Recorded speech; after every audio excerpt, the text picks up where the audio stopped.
ফ্রান্সের Paris gate দেখার সৌভাগ্য আমার হয় নাই, কিন্তু ইন্ডিয়া গেট দেখেছি। এটা এক সময় প্রাচীন ইতালির মিলান শহরের বাণিজ্যিক শহরের প্রবেশদ্বার ছিল। তো এই প্রবেশদ্বার দিয়েই ইতালির মিলান শহরের মূল শহরে প্রবেশ করত। ঠিক একই সাথে পাশাপাশি এটার সামনে মিলান শহরে প্রবেশ করার জন্য খুব সুন্দর একটা পার্ক দিছে। ওই যে দূরে দেখতে পাচ্ছেন, ওই যে সেই গেটটা, এই গেটটা দিয়ে মূলত এইটা হলো মূল রাস্তা, এখানে দিয়েই প্রবেশ করতো মানুষজন।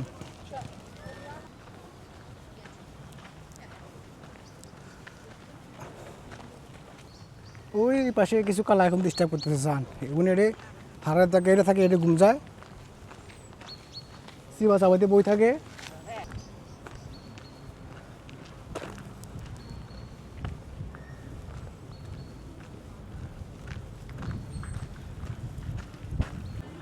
ওই স্যার হিন্দি কত পড়েছে কালা, এই কালা এগুলো বুঝছেন ডিস্টার্ব করে মূলত।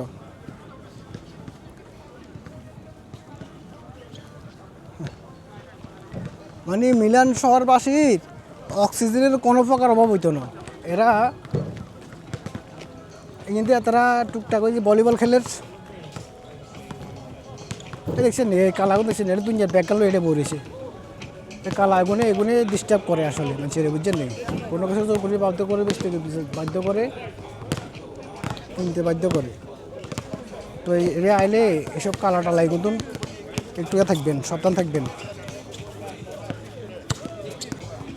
এই পর্যন্ত ভিডিওটা কেমন উপভোগ করলেন কমেন্ট করে জানাবেন। আর যদি মনে করেন যে না ভিডিওটা উপভোগ হয়েছে, তাহলে একটা সাবস্ক্রাইব তো আশা করতেই পারি, একটা লাইক একটা সাবস্ক্রাইব দিয়ে দিবেন, ঠিক আছে। ওই দিকেও বিশাল এরিয়া আছে, এদিকে আবার কিছু রেস্টুরেন্ট আছে, পার্ক জাতীয় কিছু আছে। এই যে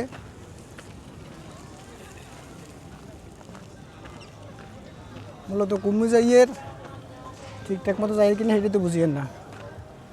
এদিকে আবার কিছু পার্ক জাতীয় কিছু আছে। ওই দেখেন এখানে এই কাজ করতেছে এই বাঙালিরাই, এই কালাইয়ারাই।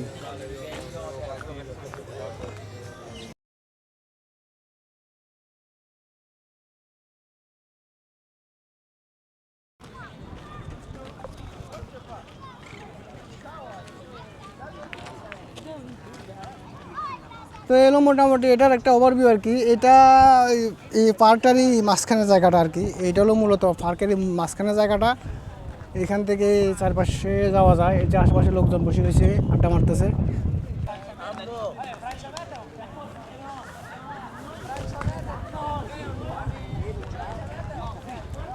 তা প্রিয় দর্শক, অত্যন্ত দুঃখের সাথে জানাচ্ছি আজকে আমার কাছে সময়টা একটু কম। আজকে সময়ের স্বল্পতার কারণে খুব একটা এলাকা ভালো করে ঘুরতে পারি নাই। তো এই পর্যন্ত যদি ভিডিওটা ভালো লাগে তাহলে একটা লাইক দিবেন। বিদায় নিতেছি আজকের মতো। সবাই ভালো থাকবেন, সবাইকে আসসালামু আলাইকুম, খুদা হাফেজ।